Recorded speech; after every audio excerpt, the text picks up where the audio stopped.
Choga bakel. Ka korga meme. Tu Yesu kuj bar Galilee. Mela bay Tiberias. Ka chu bon en tungwan jagwar. Ka o. Chika nyundu gaiga naat. Teja let ka chi juan nen. Tu Yesu wandu pemne. Ka chu nyuren wini. Ka jaga kel. Chu gwa tima chi jus. Mela chang bay la tiak. Ka min che gwich. Twene tungwan en baka. Kaja. Tu Yesu pilip juk. E bana miet kong nika. Mide chamane titi. Lera jana meka wajan poinde. Ngaja min balat. Tu pilip lu.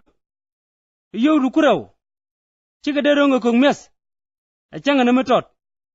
Kirama kake. Jade jek. Turam kel ka jaga.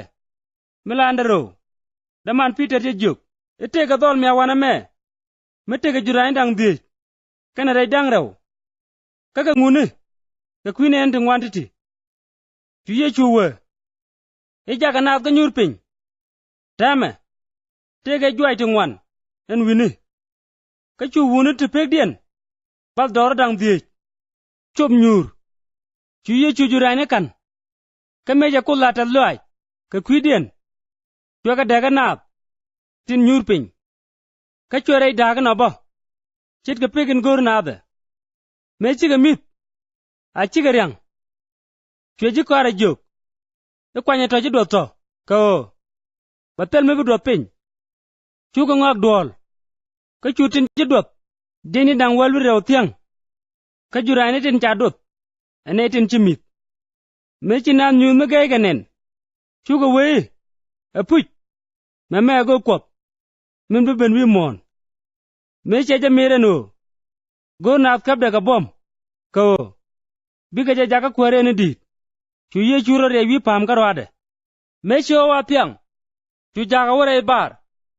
Chu gore merkaba. Chu go kwike Kapernaum. Kachi o wa war. Kangod Yesu. Kana na ben gake. Tu tega mang medire bar. Ko put jo medit. Mechi ga ger ga metot. Chu ga Yesu nen jala wi pini. Ka wega pyak. Ka merkab. Chu ga dwala long. Ka chwe ga juk. An. Chwara dwal. Kaino. Tu loy kentet. Ka bende rey merkaba. Ka chu merkab mal chop to wat. E wagatin. Meron. Tu neitin chi dot kuj bar janen. En o. Chi dono merkab kel garo. En wini. Ka ken Yesu rey merkaba. Ka jaga kel. Wani jaga karo. Ka chwe ta ta merkab ni. Tibe ka Tiberias. Bentia ka gwat. Echina mis. Ka juranisin. Kaka korga me. Chikwani Yesu kulata loy. Ka me china da nene no. Tali Yesu en wini. Ke jaga. Yukanu rey merkab ni. Waga Kapernaum.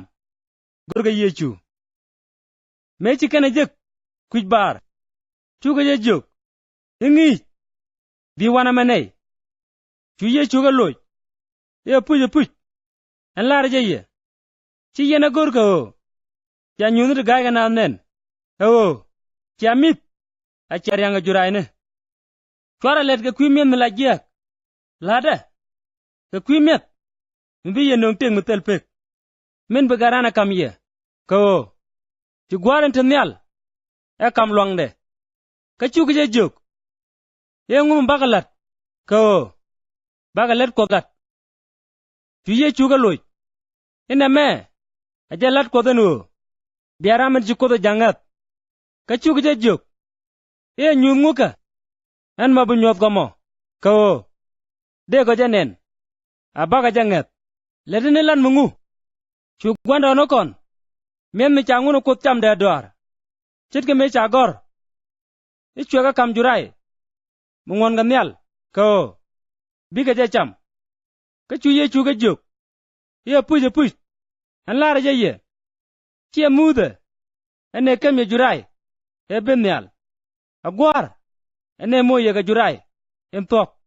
Me benyal. Jurai kwat. Ajan met. Me be pinyal. Ka kama ji wen montek. Ka chu ga je juk. E kwar. Kam no kom meda me. Ni chang. Tu Yesu ga juk. E en me tega. rama bega ci bodo benak karama ngada ci rew be menak duno ci yelaro ci anen kakana ngat bene dial tin ci gwara kama benka kaca rama bega beluk kan ben pinyal ko balan roida bago balan roi rame jaga kama me ajaroi rame jaga ko caram kelga kendial tin ca kama bebab kabaje jelis kacang gurawa kama me ajaroi gwar enu ne dial tin ca garanen kangaf geje tega gatek mutelpek kabaje jelis kacang gurawa kacuci jun ngar ka kwide ko we en jurai en bepinyal chuga we ichejen yechu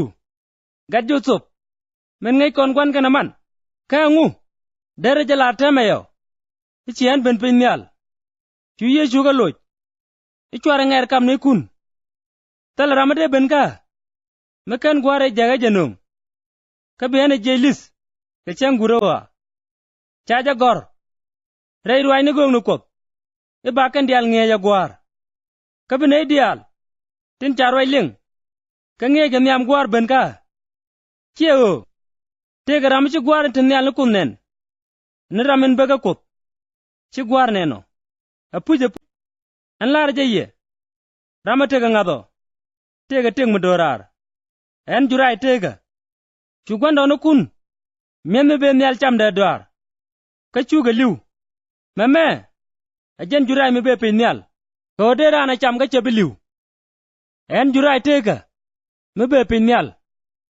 karam be mit ka jurai meo betek ka teng me pelpek ka jurai en betop go kwitega wa ajaringa tuji jun ngang nom ngak karo woke ede wuro mo kon kamring de go bana ja chamedi chuye chuga jok ye puje puj an lara jeye mi chari ngadaran bicham ka chari am de bamat biatel tegre dun kanetin cham garing da kamat garem da biga tek tek mudorar kabaga jelis ka changurawa ko ringda ajan met pany kariem da ajan mam na da pany kanetin cham garing da kamat garem da tegare da katare den chit ka men ci gwarin tega jak kan tega ga kwi gwar kabra men ci cham tega kwi da ba meme ajan jurai me be pinyal achimo ame cham gondo no kune ka chuga liu karam cham jurai me be tega teg mutel pek yetiti lat men ngi jana rei dole ji jus ka kaparniam me chiga memeling tuji kwara tin wan we ingi jame amu bumbum ka ngam de janok duno me chi yechu janga jeno chiji kwara ngar ga janamo twega jok jeg loy kun karwa jame kadere kul teedi mede yen garanen awemyal gwado cha kontin yenin kamran tego ring tele jalot karwa ne te chalarje ye kana tek kate tankun titel ngarai dun kanga ye chuganen nyameno kanga ne kane titel ngat kana ramen beja kwak